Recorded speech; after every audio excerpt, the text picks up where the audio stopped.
I remember that morning like it was etched in glass, the kind that shatters slow. My own son, my David, screamed into the phone, "Shut up, Mom. Just shut up." Over what? A simple question about the mortgage payment I'd been quietly covering for years. And in that split second, with my heart cracking like old porcelain, I hung up. And canceled it. All of it. Then came the storm. 55 missed calls by noon, begging, screaming, panicking. But I turned off my phone, sipped my tea, and finally breathed. What happened next will shock you. Stick around because this isn't just my story. It's the revenge every mom dreams of when her sacrifices turn to dust. You won't believe how it ends. Oh, sweet listener. Let me take you back. I'm Eleanor, Ellie to those who cared once. 68 now, living in this little ranch house in Ohio, where the winters bite like forgotten promises. That day started ordinary, like so many before. I woke at dawn, the floorboards creaking under my slippers. Cold, always so cold since Harold passed 20 years ago. I shuffled to the kitchen, the one with the faded yellow curtains I sewed myself. Outside, snowflakes danced lazy against the window, blanketing the world in hush. I started the coffee, that rich, dark roast David used to love as a boy. The percolator gurgled like an old friend. Then laundry. His laundry, he drops it off weekly. Mom, you're the best. I folded his crisp shirts, inhaling that faint cologne, Karen's perfume clinging like an intruder. Fold, press, stack, neat piles on the ironing board, steam rising in wispy ghosts. I hummed an old hymn, the one from his baptism. Sensory memory, they call it, but mine? It's laced with ache. As the basket emptied, my phone buzzed on the counter. David's face lit the screen, smiling from his college graduation, frame frozen in time. "Hi, honey," I said, voice soft as biscuit dough. "Mom, we need to talk money," he barked.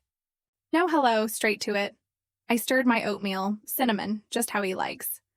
The mortgage? It's due tomorrow. I wired it yesterday. Damn it, Mom. You overpaid again. Karen's furious. We told you to stop meddling. Meddling? My hands trembled, spoon clinking the bowl. David, I just want to help. That house? It's your dream. Shut up, Mom. Just shut up! You're ruining everything. His voice cracked like thunder. Then click. Silence. The phone slipped from my fingers. Clattered on the tile. I stood there, oatmeal cooling, snow piling higher. Shut up, my son. My everything. Reduced me to nothing. Flashbacks hit like waves crashing. Oh, how I sacrificed. Widowed at 42, 2 jobs, nurse by day, waitress nights. Blistered feet in those diner shoes. Grease in my hair, but every tip went to his college fund. Mommy, you're my hero, he'd whisper, hugging my waist. I co-signed that mortgage 5 years ago, $350,000 dream home for him and Karen. My savings? Drained. My retirement? Pledged. I skipped vacations, ate ramen so he could have granite counters and a pool. But entitlement crept in. Karen, blonde, sharp-eyed, started it. Ellie, the guest room needs redoing. Use your equity. Demands grew. Mom, wire $2,000 for the car. Fix the roof. Your name's on the deed. David nodded along, eyes on his phone. Last Christmas, I baked his favorite apple pie. Crust flaky, cinnamon warm. They left early. Karen's tired. No thank you. No hug. Disrespect snowballed. Phone calls turned curt. Mom, stop calling so much. Visits? Rare. I'd garden alone, pruning roses, thorns pricking my palms like tiny betrayals. The necklace I gave him, Harold's wedding band on a chain, never worn. Symbol of our bond, gathering dust in his drawer. That shut up was the final crack.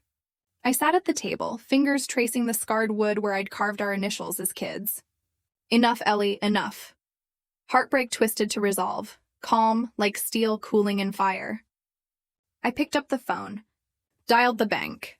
This is Eleanor Hayes, co-signer on David Hayes' mortgage. Account 47892. I'm removing myself effective immediately. Click. Done. No yelling, just final, papers shuffled, lawyer on speed dial. Will updated, house to charity. Locks changed on my door. His key?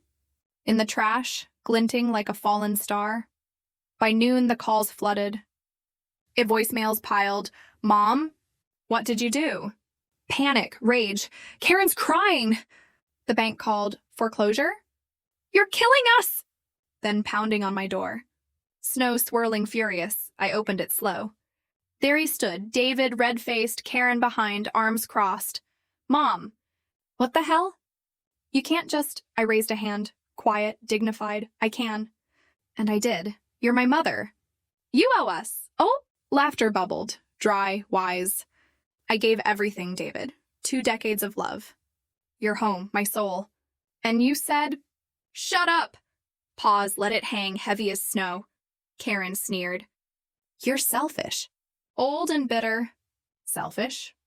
My voice steady as ancient oak. I was your safety net. Now? Fly alone, David crumbled. Mom, please. We'll lose the house. I'm sorry. Sorry, too late. Tomorrow never came, son. Go. Door closed. Click of the lock, sweetest sound. I leaned against it, tears hot. But not pain. Release now? Dawn breaks golden over my roses, blooming defiant, thorns guarding petals. Empty chair at the table? Peaceful. I sip coffee, steam curling like freedom. No more folding his shirts. No more waiting. Listener, I've learned the hardest truth. Love isn't endless giving. It's boundaries, fierce as a mother's heart. They rented an apartment. Karma's quiet justice. Me, I travel now. Ocean waves crash my worries away.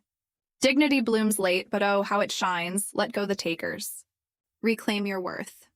Because in the end, silence is golden, and mine? It's deafeningly beautiful.